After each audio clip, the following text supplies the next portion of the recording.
바로 지금 이때 사야 된다, 이거다 라고 싶어서 먼저 진입을 하는 거죠. 그런데 가격이 더 오르고 나면 뒤늦게 들어오려고 하는 사람들이 줄을 서게 되겠죠. 그러니까 수요는 계속 늘어나는데 공급이 줄어들면서 거래가 줄어들고 가격은 오르는 이런 현상이 나타나는 것입니다.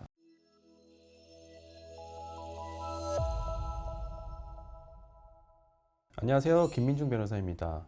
부동산 시장에 관심이 있는 분이라면 한 번쯤 생각해 본 것들이 있을 것입니다. 집값은 상승하고 그 하락하는 그 주기가 있다던데 정말 맞을까? 누군가는 뭐 10년, 또 누군가는 12년 주기로 오르락 내리락 한다고 말을 합니다. 그런데 누구도 정확한 시기는 단정 지을 수는 없어요. 그런데 한 가지 확실한 부분이 있습니다. 집값 상승과 하락에는 분명한 그 패턴이 존재한다는 것인데요. 단순히 운이나 우연이 아니라 역사적으로 반복되어 온 순서와 흐름이 있다는 것이죠. 그렇다면 집값 상승은 언제 하느냐? 그 시작은 언제인지 어떻게 감지할 수 있을까요? 만약에 A라는 대책이 나오면 시장은 뭐 이렇게 움직이고 B라는 대책이 나오면 시장은 뭐 저렇게 움직이는 이런 패턴이 있습니다.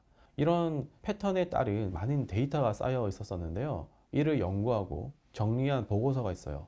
이 보고서를 이번 시간에 소개해 드리려고 합니다. 먼저 가격이 상승하는 시기, 그 대세 상승기는 어떻게 시작이 될까요? 일단 주택가격 상승기의 매도 매수 행태를 보면 주택가격 상승이 지속되는 그 상승기 후반에는 시장 참여자들은 가격이 상승할 것이라고 하는 기대가 높아집니다. 그렇게 되면 매도자 입장에서는 당연히 매물을 거두게 되겠죠. 집값이 더 오를 테니까 조금 더 있다가 팔거나 집값이 더 오르면 이제 팔겠다라고 생각이 바뀌게 되면서 매물을 거두게 되면서 매물이 감소하게 됩니다. 반면에 매수자 측면에서는 수요가 지속되면서 이제 주택 가격 상승 순환고리를 형성하게 됩니다. 화면에 보시는 것처럼 즉 가격 상승 기대가 강화되면서 수요는 증가 내지는 유지가 되고 매도인들이 매물을 거두면서 이제 매도가 감소하게 되는 거죠. 그러면 당연히 공급보다 수요가 더 많다 보니까 가격이 상승하게 되고요. 가격이 상승하다 보니까 또 시장 참여자들은 가격이 상승될 것이라고 하는 기대가 이어지는 이런 순환고리로 가게 되는 것입니다. 그럼 지역별 대장주 아파트 단지들의 평균 거래 가격과 거래량 추이를 한번 살펴보겠습니다. 집값이 오르기 시작하는 초반에는 사람들이 바로 지금 사야 대박이다 라고 하면서 뛰어들면서 거래가 확 늘어나는 경향이 있어요. 이 그래프를 보시면 초반에 거래량이 좀 늘기 시작합니다. 대표적인 아파트 단지들을 살펴봐도 평균 거래 가격이 슬슬 이제 오르기 시작할 때쯤 이 초기에 거래량이 급증하는 모습을 볼 수 있습니다. 그런데 이게 시간이 지나면서 상황이 좀 달라집니다. 가격은 계속 오르는데 이제 거래량은 이제 줄어드는 패턴이 나타나는 것이죠. 실제로 분석을 해보면 집값이 오르기 시작할 때는 가격과 거래량이 같이 올라가다가 어느 순간부터 거래량은 줄어드는데 이제 가격은 계속 올라가는 것을 확인할 수가 있습니다. 초반에는 가격과 거래량이 같은 방향으로 움직이다가 후반부로 갈수록 가격은 오르는데 거래량이 줄어드는 방향으로 바뀌는 거예요. 왜 이런 일이 생기느냐 살펴보면 초반에 집값이 오를 때는 주로 자산을 불리려고 하는 큰손들, 이런 투자 성향이 강한 사람들이 먼저 뛰어들게 됩니다. 바로 지금 이때 사야 된다, 이거다 라고 싶어서 먼저 진입을 하는 거죠. 그런데 가격이 더 오르고 나면 뒤늦게 들어오려고 하는 사람들이 줄을 서게 되겠죠. 이렇게 계속해서 이제 매수인들이 집주인들에게 연락을 하면서 가격을 흥정하고 이렇게 매물을 확인하는 전화를 계속 많이 받다 보면 이제 매도인들은 생각이 달라지기 시작하는 거죠. 내 아파트가 인기가 많네. 돈을 더 높게 받을 수 있겠네 라고 하면서 매물을 걷어들이기 시작하는 거죠. 그러니까 수요는 계속 늘어나는데 공급이 줄어들면서 거래가 줄어들고 가격은 오르는 이런 현상이 나타나는 것입니다. 그리고 이 보고서에서 굉장히 재미있는 이렇게 이야기가 나오는데요. 시장 참여자들은 소위 이제 상급지에서 시작된 가격 상승 추세가 정해진 경로를 따라서 공간적으로 확산한다고 생각을 합니다. 집값이 오를 때 지역에 따라 오르는 순서가 있다는 거죠. 부동산 전문가들을 대상으로 인터뷰를 해보니까 수도권의 남부 지역에 다음에 세 가지 경로로 확산이 된다고 합니다.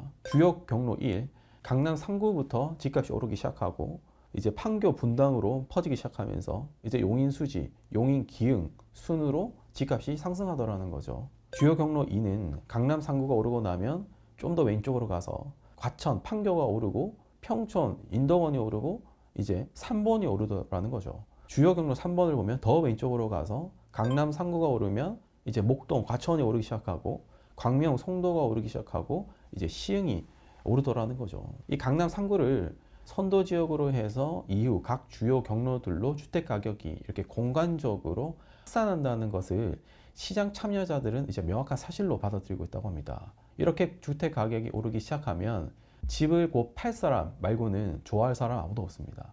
집을 팔지 않을 사람은 당장 보유세만 많이 내게 된단 말이에요. 그래서 좋지 않고요. 매수인들도 당연히 집값이 비싸게 되니까 당연히 안 좋죠. 정부도 집값이 오르면 민심이 안 좋아지기 때문에 좋아하지 않습니다. 그래서 정부에서 집값을 잡기 위한 여러 가지 조치를 취하게 됩니다. 대표적으로 이런 세금 정책과 금융 정책을 펴게 되는데요. 우선 세금 정책부터 살펴보겠습니다. 주택 가격 상승기에 정부 조세 정책은 어떻게 되고 사람들은 또 이에 어떻게 반응하는지에 대해서 살펴보겠습니다. 주택 관련 세금에는 양도세, 보유세, 취득세가 있는데 주택 가격 상승기에는 주로 세율을 높이는 정책을 많이 시행합니다.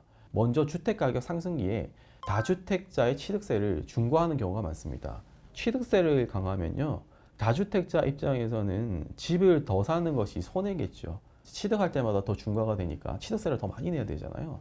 따라서 당연히 집을 사려는 수요가 줄어들게 됩니다. 그런데 이게 또 생각처럼 사람이 단순하게 움직이진 않아요. 집은 사고 싶은데 세금만 안 내고 싶을 수도 있잖아요. 그래서 세금을 피해가려고 사람들이 집을 안 사는 게 아니라 결혼을 하더라도 혼인신고를 하지 않고 사실혼 관계로 지내는 경우가 있고요. 자녀와 같이 살면서 형식적으로 독립세대로 분리시키기도 합니다. 아니면 취득세가 중과되더라도 부담이 적은 지방 저가주택을 매수하기도 합니다. 금액이 적으니 취득세도 적어질 거 아니에요. 이런 경우들이라면 다주택자 취득세 중과를 하더라도 이렇게 효과가 미미할 수도 있어요. 다음은 종부세입니다. 대부분 주택가격 상승기에는 종부세도 당연히 강화하게 됩니다. 종부세를 강화하면 집을 보유하고 있을 때 드는 비용이 커지는 거잖아요.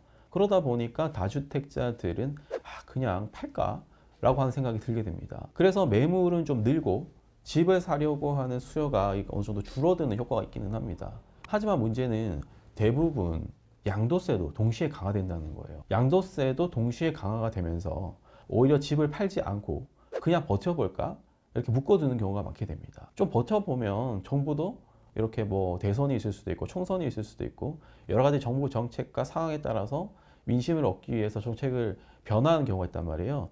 그러면서 세율이 낮아질 수도 있다 보니까 조금 더 버텨볼까라고 생각을 할 수도 있게 됩니다. 그리고 종부세 부담을 줄이려고 아예 파는 게 아니라 아예 증여를 해버리는 경우가 있고 종부세가 상대적으로 적은 지방 저가주택으로 눈을 돌리는 경우도 있고 아니면 임대사업자 등록을 해서 세금 혜택을 노리는 경우도 있습니다. 그러다 보니까 세금을 종부세를 강화하는 효과가 생각보다 크지 않을 수가 있어요. 세금 관련해서 마지막은 양도세입니다. 양도세를 강화하면 매도인 입장에서는 세금 부담이 많아지니까 그냥 팔지 않고 버티기로 하면서 매물을 거두게 됩니다. 그러면서 위장 이혼을 하거나 자녀를 독립시키면서 세대 분리를 하기도 합니다. 그렇게 되면 가구당 주택수가 줄어들게 되면서 양도세 중과를 피할 수 있게 되는 거죠. 그리고 매매하는 것 대신 증여하는 경우도 늘어날 수가 있어요. 그러면 금융정책은 어떻게 되느냐? 마지막으로 정부는 주택가격 상승기에 여러 가지 금융정책을 펴게 되는데요. 주로 대출 규제를 강화하는 쪽으로 정책을 펴게 됩니다. 그래서 LTV, DTI, DSR 규제를 강화하고 고가주택의 경우에는 대출 규제를 더욱 강화해서 대출이 잘 안 나오게끔 하는 것이죠. 그렇게 되면 주택을 매수 안 할 수도 있지만 그래도 이를 감수하고 매수하는 경우가 있어요. 전세가를 최대한 높여서 갭 투자를 하거나 제2금융권이나 사채를 쓰면서 집을 계속 사는 사람도 있어요. 또는 전세자금 대출이나 사업자 대출을 갭 투자 자금으로 활용을 하면서 이렇게 주택을 취득하는 경우도 있습니다. 집값이 많이 상승하는 시기에는 내가 조금 더 이율이 높은 대출 이자를 내더라도 사는 게 더 이익이라고 생각할 수 있기 때문에 이렇게 행동을 하는 경우가 있는 것이죠. 그러다 보니까 정부의 금융정책의 효과가 예상만큼 크지 않을 수도 있습니다. 자, 주택 가격 상승기가 왔다고 가정을 해봅시다. 처음에 왔던 그래프를 다시 떠올려 봅시다. 이제 우리는 상승기 초기의 거래량과 가격 변동의 추이를 알고 있습니다. 대출 정책과 정부 금융정책이 어떤 의도이고 어떤 효과를 가져올지도 알게 되었습니다. 앞으로 주택 가격 상승기와 하강기는 패턴처럼 계속해서 반복이 될 것이고요. 정부의 대출, 금융정책도 계속 쏟아질 것입니다. 그런데 큰 틀은 바뀌지 않을 거예요. 우리가 파악한 족보를 통해서 흐름을 배울 수가 있고 매수 선택을 함에 있어서 기준을 세울 수도 있습니다. 이런 것들을 잘 고려하셔서 꼭 성공하는 투자를 하시기 바랍니다. 감사합니다.